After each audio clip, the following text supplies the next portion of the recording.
Hello, and thank you for tuning in to Sports News on CW57. My name is Ryan Ashker, and here are this week's headlines. Michaela Johnson was selected with the 20th overall pick in the 2015 WNBA draft by the New York Liberty. Johnson, who is a fifth-year senior, became the first Badger taken in the draft since Jolene Anderson in 2008. Johnson missed most of the past season with a knee injury and was appealing to the NCAA to gain a sixth year of eligibility. Before her injury, Johnson, the 6'3" center from Bellwood, Illinois, was averaging 12.8 points and 6.3 rebounds per game. Oregon's Carson Torhorse earned medalist honors at the Oaks Golf Course in Cottage Grove during the 22-team Monona Grove Invitational. Torhorse put in a 2-foot birdie putt on the second sudden death playoff hole to earn the honors. Torhorse was tied with Marquette's Harrison Odd after regulation, where the pair shot a 1 par 71. The annual Blondes vs. Brunettes flag football game is scheduled for May 3rd at Kiva Sports Center in Middleton. The event is put on in order to raise awareness and funding for Alzheimer's in the Madison area. Funds for the game go to care, support, advocacy, and research efforts for the Alzheimer's Association. The goal for this year's game is $50,000 and has already attracted over 70 players. As a former volunteer coach of this event, I hope you are able to make it out and support this great cause. The University of Wisconsin is in the process of looking into a new uniform provider. The Badgers, whose current contract with Adidas expires after the 2016 season, are in talks with Maryland manufacturer Under Armour.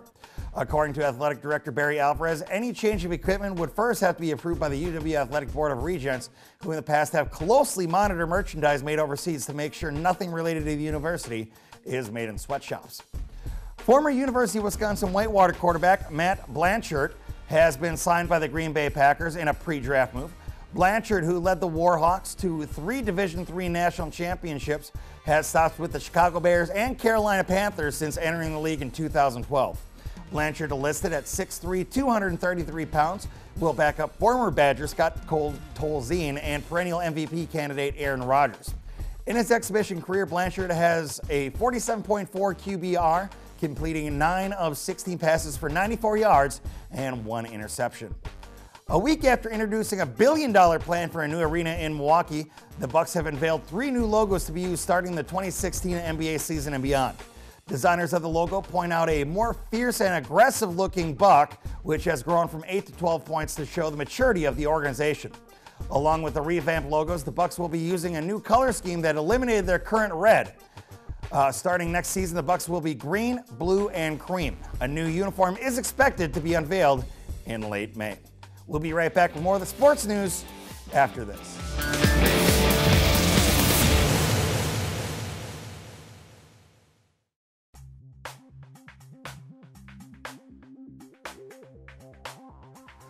Welcome back to the sports news. Right now I'm joined by Brian Smith, Athletic Director of Waunakee. Brian, thanks for joining us here today. My pleasure. Thank you for having me. And Waunakee, one of those schools you can be really proud of to be a part of that. You guys have been phenomenal on and off the field in recent years, and a lot of that, I'm sure, can be attributed back to you. What are some of the things Waunakee does that might be different, or some of the things that have been factors to the success of the school?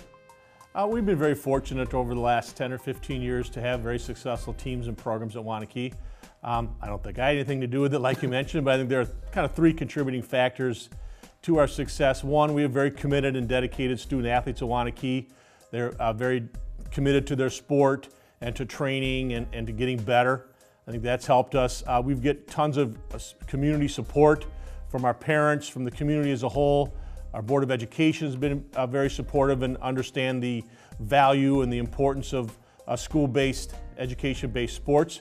That's been very helpful. And I think our coaching staff, a lot of them have been with us a long time, over 10 years.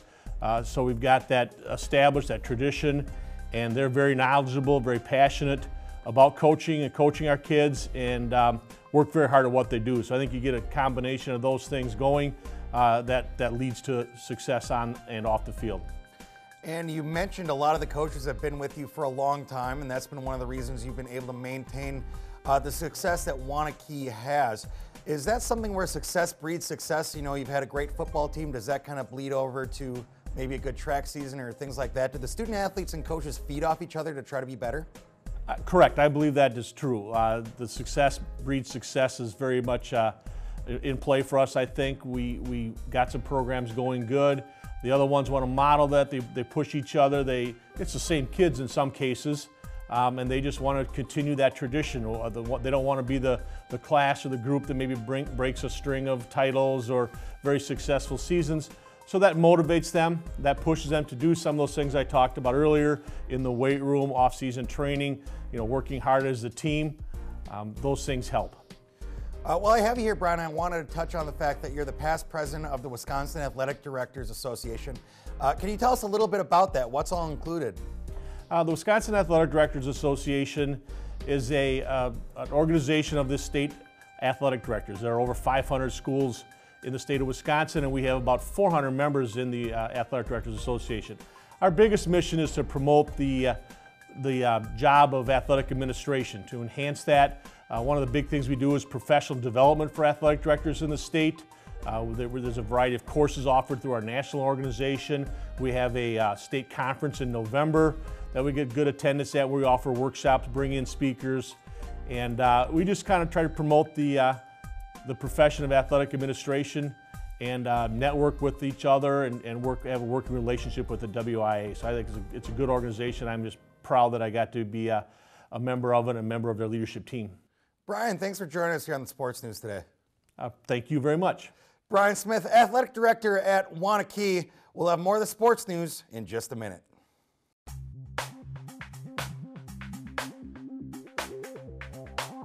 Welcome back to Sports News. Right now I'm joined by Desmond Braden, Monticello football coach out in New Glarus. Desmond, thanks for joining us here today. Thanks for having me. So your program is a bit different, as you and I were talking off of air. What makes your program different, or what's unique about that Monticello program? Probably two of the biggest things that make us different is just the relationship between the athletes and the coaches. It's a lot more like a family than a team. And then the other big thing is our number one goal of our program is the type of kids we produce. We're more concerned with that than the wins and losses. And you mentioned the type of kids you produce out of high school being student athletes first.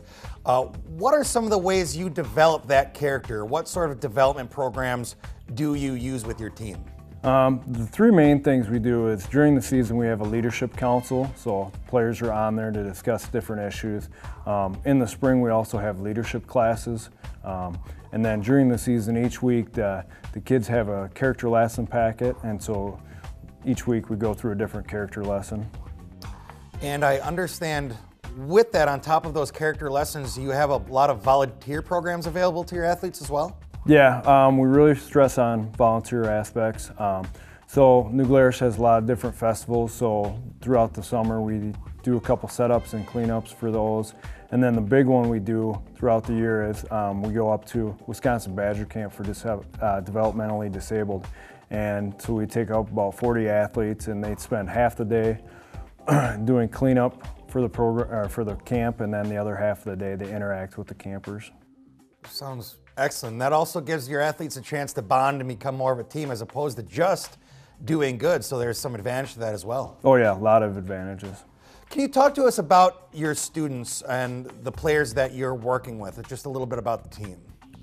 They're just a great group of kids. They're very high achieving in the classroom as well as on the fields. They're a fun group to be around. It's one of those times where you actually enjoy going to practice all the time or working with them in the weight room. You're always proud seeing them in the community, so it's always a joy working with them.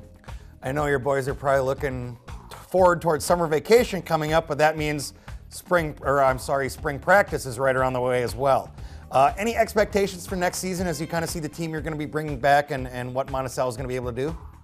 We got very high expectations for next year. I don't think I've ever gone into an off-season this deep. We got about 18 starters back, 32 letter winners. Our overall numbers are up, so very high expectations.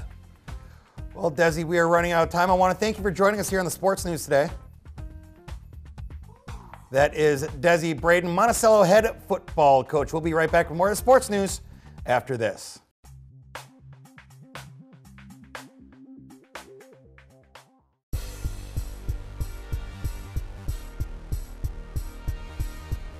Welcome to the Sports News. Right now, I'm very excited to have a good friend of mine here, head baseball coach at Memorial High School, Tim Richardson. Tim, thanks for joining us here today. Happy to be here. Thanks for having me.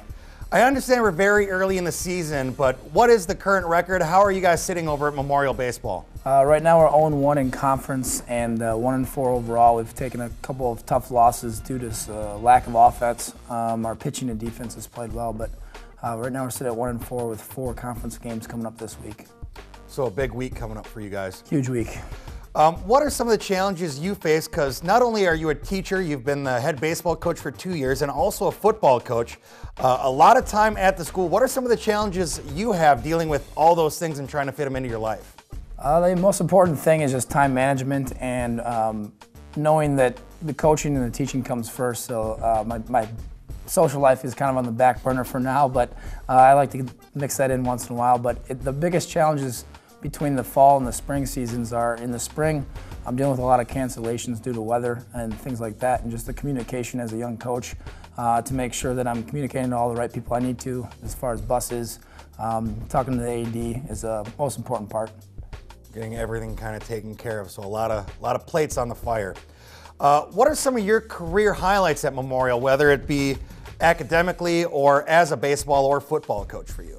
As a baseball coach, some of the highlights we have is our team GPA every year is above 3.0, and that's program-wide. We're pretty proud of that fact. We're students first and athletes after that. We've had 5 student athletes make it to college out of a baseball program and play at Division III colleges and some at Wisconsin club team and 1 Division II player. So those are some highlights of mine as far as at Madison Memorial. As far as football goes, I've enjoyed every moment of the football side of things. The coaching staff is really enjoyable to work with, and we've had some success at the level that I coach at. Fantastic. One of the big things in baseball has been, the Tommy John surgery, young pitchers going down, getting injured, and potentially ruining their career. As a coach, is that something you look for, and how do you help take care of your student athletes' arms so they don't have to deal with problems like that at such a young age? Good question. Basically, when they get to me, there's already some issues that we need to strip down their mechanics and reteach. The biggest thing for arm care is mechanics and then rest. We have a lot of student athletes that try to play baseball 9 months of the year, and that's not good for the arm. We like athletes that play multiple different sports and at least have 3 or 4 months where they're not picking up a baseball. And I think a lot of younger players play too much baseball. I know that sounds weird coming from a baseball coach, but too much baseball is not good for the arm. And so I just want to really make sure they get their time off. Understandable. Well, Tim, unfortunately, we're out of time. I want to thank you for coming in here today. I appreciate you having me. Tim Richardson, head baseball coach at Madison Memorial High School. Hope to have him back here soon. We'll be right back with more of the sports news after this.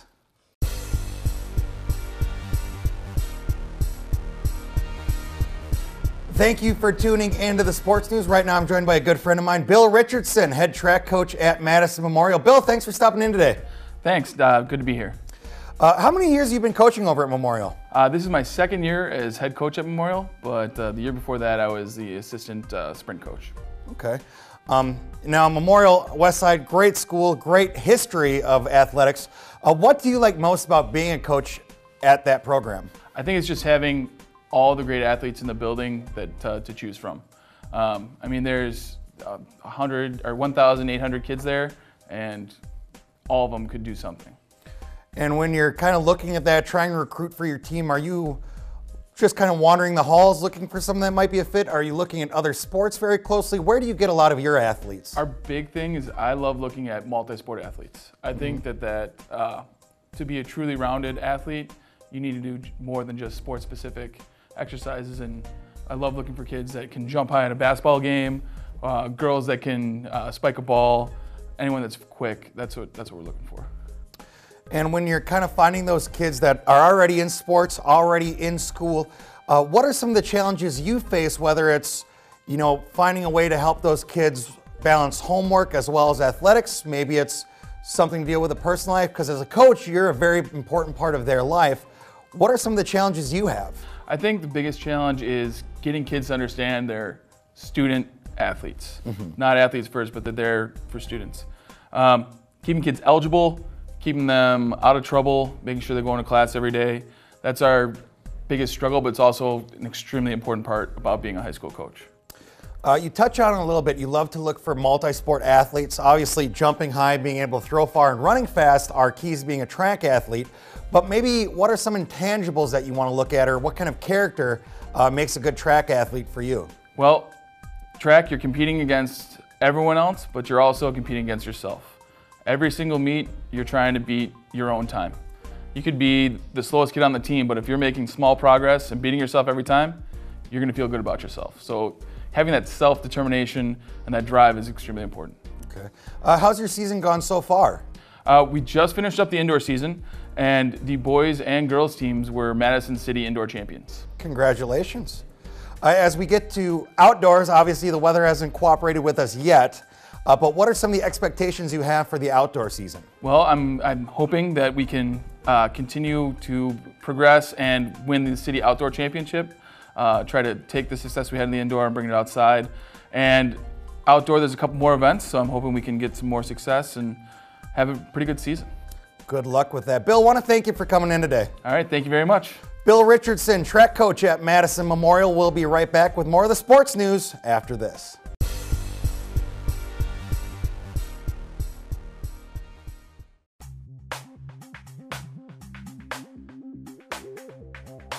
Hello and welcome to the Sports News. Right now I'm joined by Jared Wixer, basketball coach at Belleville. Jared, thanks for joining us here today. Thanks for having us, Ryan. As you're putting this team together, we want to touch on kind of some of the principles, the foundations of that Belleville team, and what you instill in your student athletes. Can you tell us a bit about that? Yeah, absolutely. You know, our program is really built upon hard work, toughness, and accountability. And it's been a lot of fun to really try and instill those things into a program. When we came in here, we wanted to build a program right away that kids wanted to be a part of, but the kids also knew, you know, it's going to be a lot of work, and you're going to have to hold yourselves accountable. And our kids have done a great job with that. Our coaches have done a great job with that. And right now, I feel like we're at the point where our kids are holding themselves accountable, and I think the next step for us is going to be them holding one another accountable moving forward. So as you're kind of making them into better teammates, holding each other accountable as individuals, what about the state of the program? What are some of the expectations you have coming off of this year, looking forward towards next season? You know, people look at our record from last season. We had 4 wins last season. And they think, gosh, that must have been, you know, a tough season to go through. You know, how did you handle that? And the reality is it was great. We had a great season. Our kids come in and they work hard every single day. You know, we continue to find ways to challenge them mentally, physically. And there were times last year, you know, when you have a 4-win regular season, there's a lot of opportunity for kids to say, gosh, you know, I'm not feeling this right now, or I don't want to be a part of this. But that's never the attitude that we got from our boys. And it was great. And we wound up making those same kids that won 4 games in the regular season wound up making a really nice postseason run, getting to a regional final, which was really exciting, and that gave us a huge lift heading into this offseason that we're pretty excited about. So coming into, you know, a good off-season, the program's obviously moving ahead.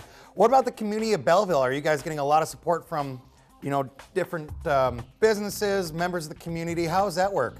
I tell you what, our community's been outstanding. They really have.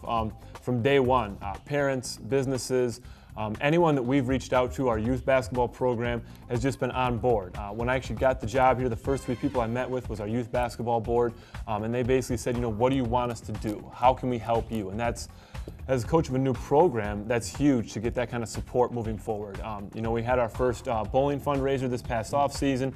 We had you know, businesses chiming in with donations and support, and a lot of community members showed up to support us there as well. So that's huge. And then lastly, our parents. Our parents are outstanding. I found that was a question that I was getting asked a lot right away was, you know, how are the parents in Belleville? Are they pretty, you know, and they're phenomenal. They really allow us to develop and challenge the young men that we have in our program, which as a head coach, that's all you can ask your parents. Jared, I want to thank you for joining us here on the Sports News today.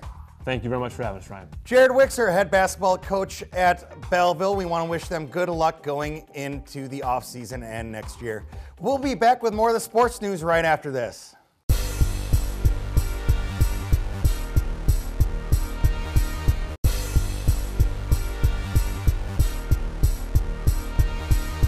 Welcome to the Sports News. Right now, I'm very excited to be joined by Pete Schramm, president of Madison Ultimate Frisbee Association. Pete, thanks for joining us here today. It's great to be here. Thanks for having me. So Ultimate Frisbee is up and coming. We've touched on it on our show a few times, but tell us a little bit about the sport in itself. Well, Ultimate Frisbee is one of the fastest growing sports in the United States right now. It is a Oh, it's a field sport, kind of a combination between soccer, basketball, and football. The goal is to advance a disc down into the end zone. You score by catching it in the end zone. And when it hits the ground, it's a turnover. It's a fast-paced game. It's non-contact, and it's self-officiated, which is one of the things that makes it really interesting. Players make their own calls. There are no officials. That eliminates a lot of problems. If the Badgers would have had that in the Final Four, we might have been sitting a little bit better. I would have really enjoyed it if we could have made that call on our own. So the Madison Ultimate Frisbee Association, is it appropriate to call that MUFA? Yeah, most everybody calls it MUFA. Okay. Can you tell us a little bit about MUFA, what that makes up and what you guys kind of oversee as an organization? Well, MUFA was founded in 1993 to start bringing the ability to play organized ultimate in Madison. It brought Worlds here actually in '93 was one of the main founding. And it's an adult rec sports organization. We run leagues year round that it's just an opportunity. There's leagues you can sign up and mostly we run the leagues people play. We also help with the youth organizations. We help support the high school teams and run clinics. And we also support the club teams in the area that compete at the regional and national level. You mentioned you're running leagues year-round. How many leagues do you run? We run a number of leagues, anywhere between 5 and 10 leagues per season, spring, summer, fall, and then we have a polar bear league that runs after fall into the winter.